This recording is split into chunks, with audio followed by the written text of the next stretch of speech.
We are surrounded by them. They hang from buildings, adorn uniforms, and flutter at sporting events. They are so common we barely see them.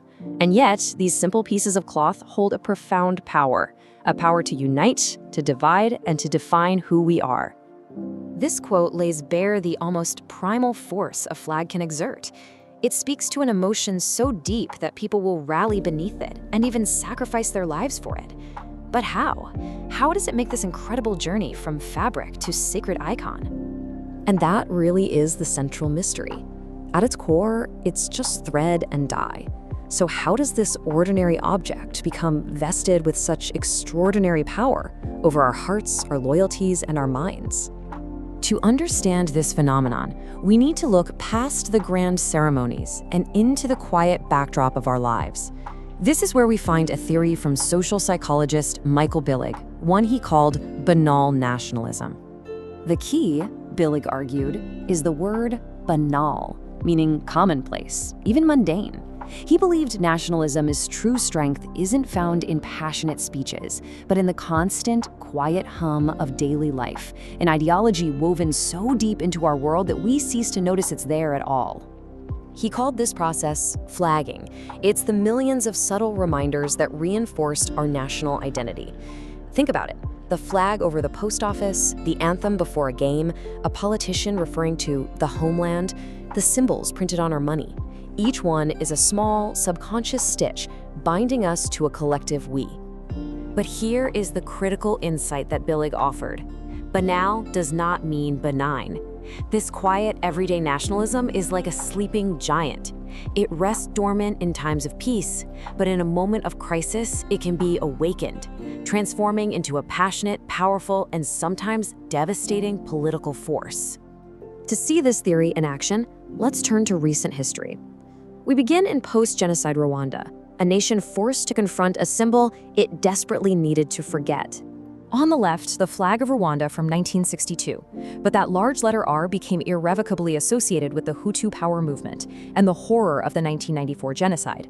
On the right, the flag adopted in 2001. The change is a stark and deliberate act of what historians call symbolic cleansing, a complete visual break from a past too painful to bear. And the official reasoning was just that. The new flag's symbolism is pointedly oriented toward the future. The blue represents peace, yellow for economic prosperity, green for hope, and the sun for enlightenment. It's a calculated attempt to author a new national story, one of unity and recovery, by literally erasing the banner that was soaked in blood. Now we turn to a very different crisis and a very different choice. We go from a flag a nation had to forget to one it had to remember. This is the remarkable story of the Libyan flag. The political turmoil of modern Libya can be traced just by following its flags.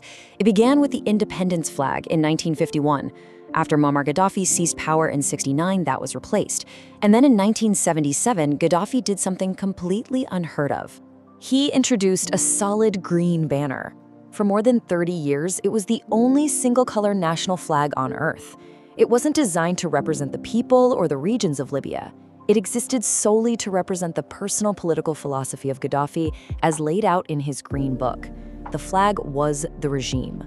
So when the uprising exploded in 2011, what did the anti-Gaddafi forces do? They didn't invent a new flag. As the Why Flags Matter report documents, they reached back through time and resurrected the original 1951 independence flag. This was an act of profound symbolic meaning. It was about more than overthrowing a ruler. It was about reclaiming a national soul. So we've seen flags used to erase a past and to restore one. But how does this immense power connect back to us, to the fabric of our own lives? This comparison lays the strategies bare. In Rwanda, facing unspeakable trauma, the flag's purpose was erasure. In Libya, facing a dictator, its purpose was restoration.